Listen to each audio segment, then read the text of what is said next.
Et la formation du gouvernement, ce sera donc dans un délai vraiment normalement très très court. C'était entendu par les chefs de mouvance ici. Je pense personnellement, je n'ai pas vraiment la même mise sur cette question. Au moins au cours de la prochaine semaine, le gouvernement devrait être mis en place. Et pour la composition du gouvernement, est-ce que vous avez votre mot à dire sur le choix des futurs ministres? Le choix, peut-être pas. Mais au moins, peut-être qu'on va me demander mon avis. Mais l'essentiel pour moi n'est pas là. L'essentiel pour moi, c'est d'animer, de faire en sorte que cette équipe, je dis, qui est vraiment disparate au départ, devienne vraiment une véritable équipe. Qu'il y ait un esprit vraiment d'ensemble qui anime cette équipe. Et cet esprit d'ensemble ne peut se mettre en place qu'à partir du moment où on définit un programme clair avec les moyens, les méthodes et les objectifs attendus.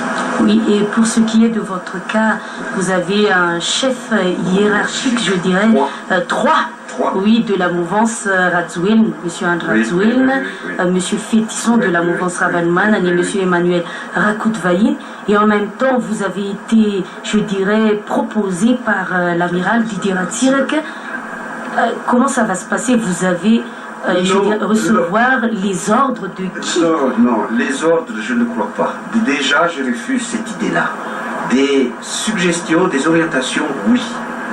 Parce que la mission est claire et précise, c'est amener le pays d'une république à l'autre avec des élections successives précises. Le texte de Maputo servant de cadre. Ça, c'est un premier point.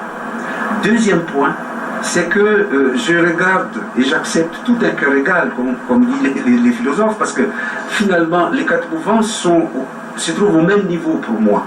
Bien sûr, j'ai été proposé par une mouvance, mais j'appartiens à toutes les mouvances.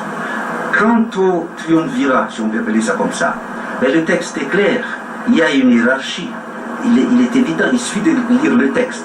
Il y a d'abord un président et des coprésidents, mais un président et un coprésident qui doivent travailler ensemble, la preuve c'est qu'ils doivent se réunir toutes les semaines. C'est pas pour rien ça. Et que certains textes doivent être co-signés, c'est pas pour rien ça. Au contraire, ça me rassure.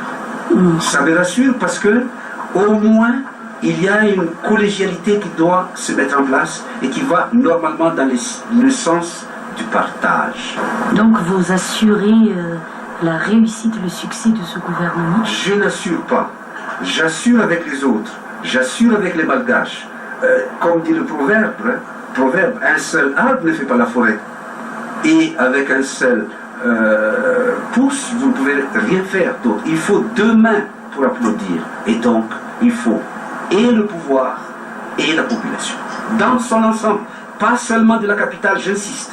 Pas seulement des grandes villes, mais aussi des campagnes les plus reculées de Madagascar.